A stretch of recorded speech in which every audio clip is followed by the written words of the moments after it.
नमस्कार. श्री स्वामी समर्थ.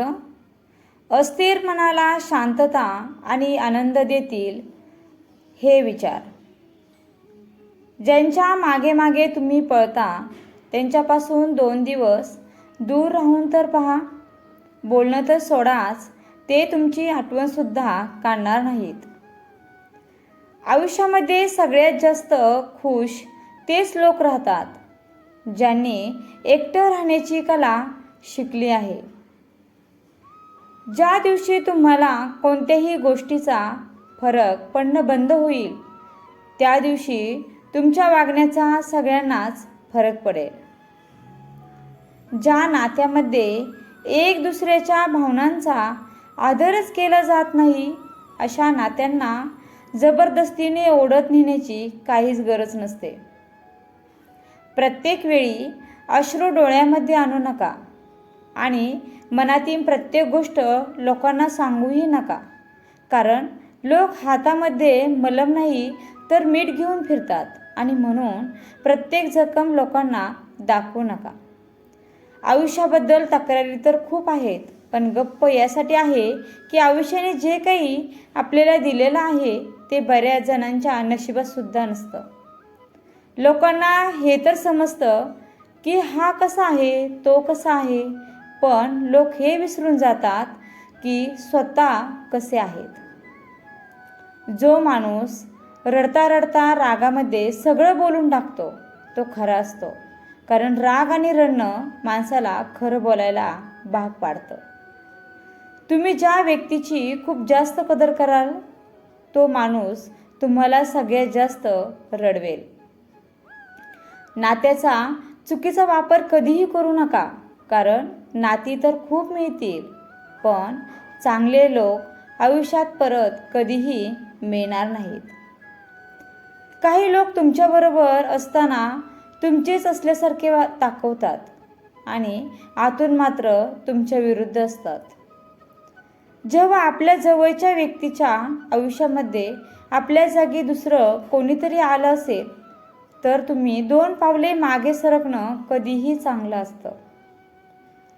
ज्या माणसावर आपण सर्वात जास्त प्रेम करतो तोच माणूस आपल्याला धोका देतो, कारण त्याला माहीत असते आपली कमजोरी काय आहे आणि ते लोक त्यांच्या जागी बरोबर असतात.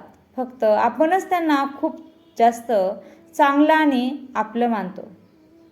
नातं नवं असताना लोक मस्करीसुद्धा मन तोडत नाहीत आणि जेव्हा मन भरतं तेव्हा माणसाच्या रुसण्यावर सुद्धा समजूत काढायला येत नाहीत.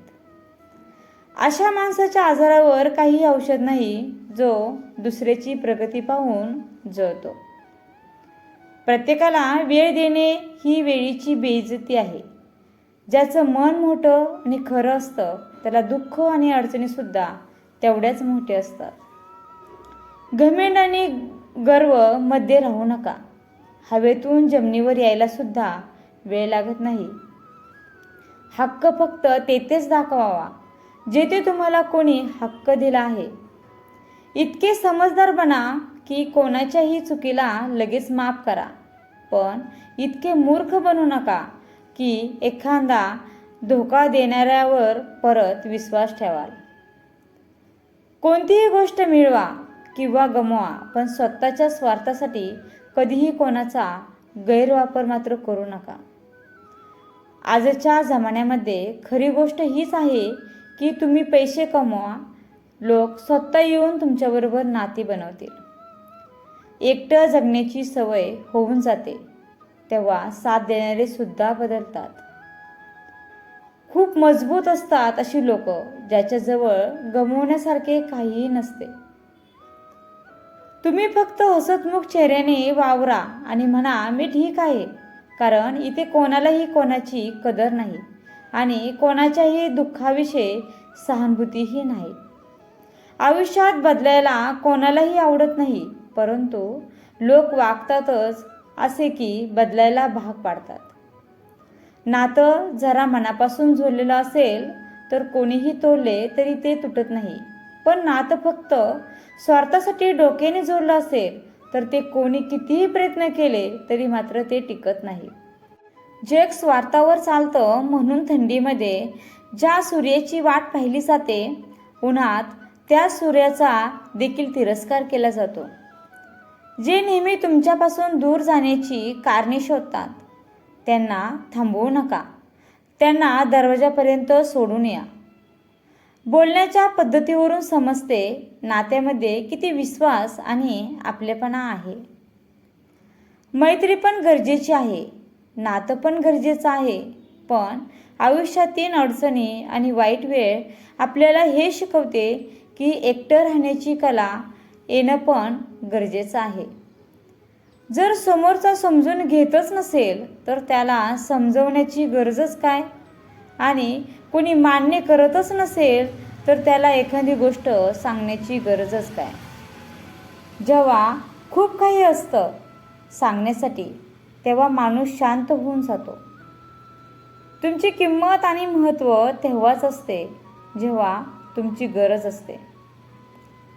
तुम्ही नात्यांना कितीही वेळ दिला तरीही नंतर लक्षात येईल की एकटं राहिलेलं खूपच चांगलं असतं. माणूस मेला की सगळ्यांना चांगलं वाटतं, उगाच नाही त्याच्या मृत्यूनंतर एवढी गर्दी होते. आयुष्य स्वतःच्या मनाप्रमाणे जगा. लोकांच्या सांगण्यानुसार वागाल ना तर लोकांचं राहाल न स्वतःचं राहाल.